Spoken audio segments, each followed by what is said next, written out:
est-ce que M. Tchegboro, Moussa Tchegboro, n'était pas également arrivé ces jours-là au stade? Était-il là-bas, oui ou non? J'ai déjà expliqué, je ne peux plus revenir sur ça. Voilà, c'est pour vous démontrer que vous avez fui votre responsabilité. Monsieur Tchegboro a eu à dire ici, et je ne suis pas son conseil, mais je retiens cette parole d'honneur de lui. Lorsque Monsieur le Président lui a posé la question, Monsieur Moussa Tchegboro, pourquoi vous êtes allé là-bas? Est-ce que vous étiez obligé? Il a dit que son devoir de soldat l'obligeait à y être. Et il était obligé de sauver des vies. Il le disait avec fierté. Et je suis fier de lui pour avoir sauvé des vies humaines. Qu'est-ce que vous avez fait? Qu'est-ce que vous avez fait? Dans les mêmes circonstances des temps, vous êtes allé avec lui. Vous avez sauvé quelle vie aussi? Bien. Il y a la différence entre le show de l'action et l'après-attaque. Il faut comprendre, le show de l'action. J'ai mesuré le rapport de force.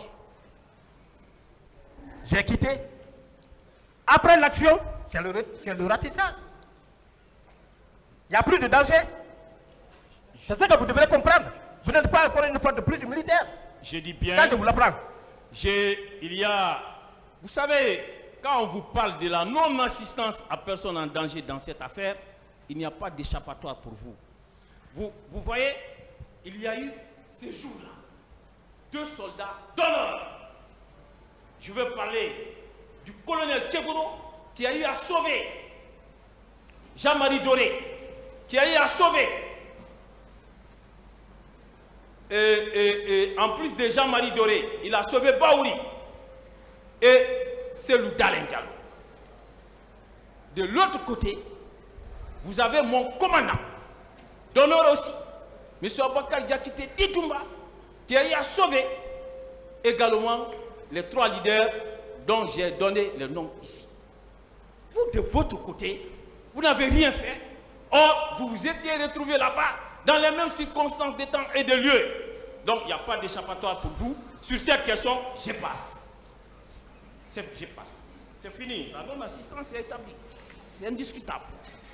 Voilà. Je n'en discute pas avec vous.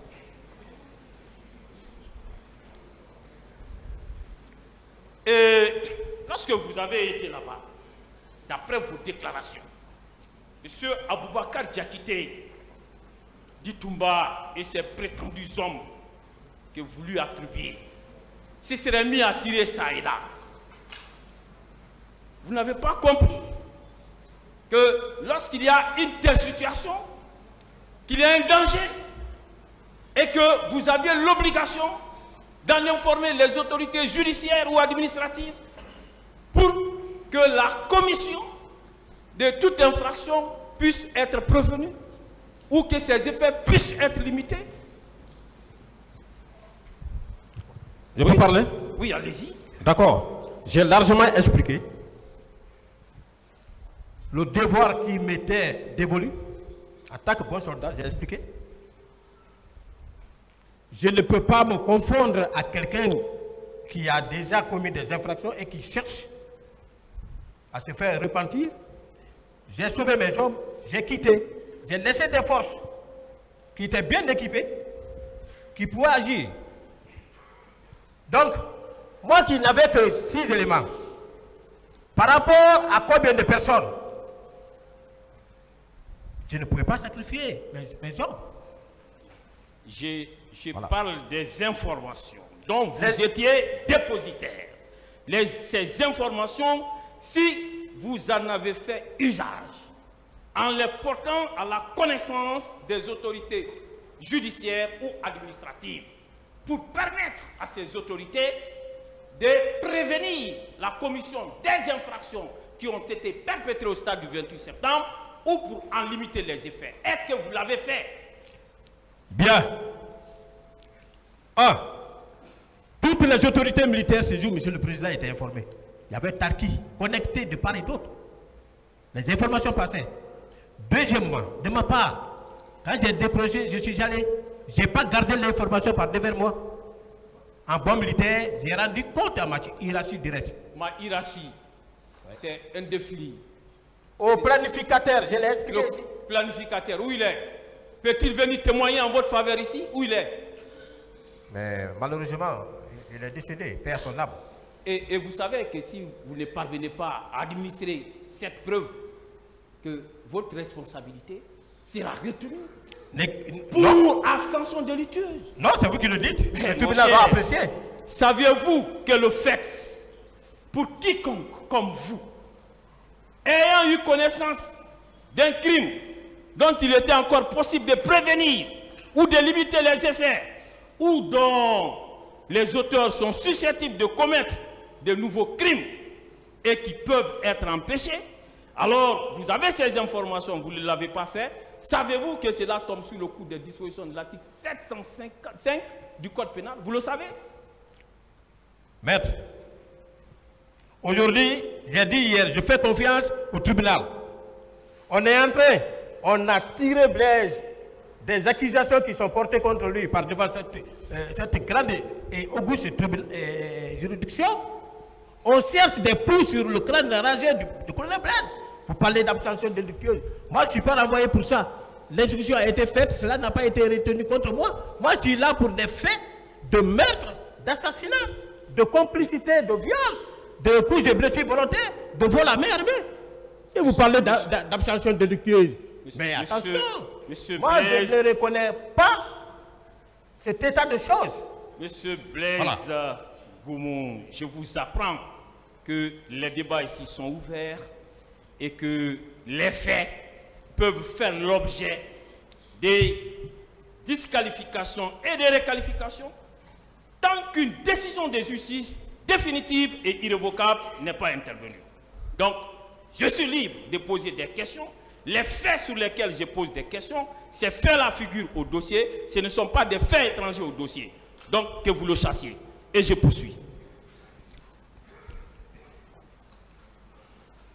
Vous avez déclaré ici, et je voudrais, si vous le confirmez, dans vos déclarations à cette barre, vous dites que M. Farimba Kamara et Sori Kondé n'ont pas été renvoyés devant cette juridiction, alors que, comme vous, ils avaient ces jours-là aussi dirigé 2 équipes des services spéciaux au stade 28 septembre.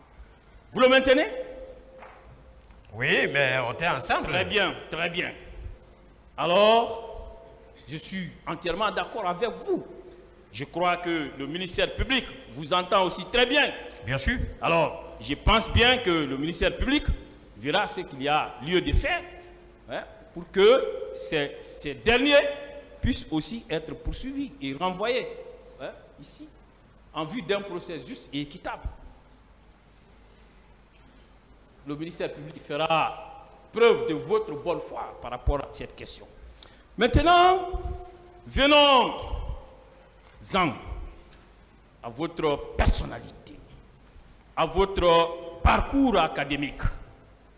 À votre première comparution ici, M. Blaise Goumou, vous vous êtes brillamment présenté comme étant un officier modèle, comme étant un militaire d'élite, sans même attendre une quelconque question de la part ni du tribunal, ni du ministère public, encore moins d'une quelconque partie à ce procès. Pourquoi cet empressement à vous présenter? Pourquoi? Je veux bien le savoir. Bien. J'ai trouvé dans le dossier, je n'ai pas vu une enquête de personnalité me concernant. 2, j'ai toujours entendu de la part du parquet des questions qui vont dans le sens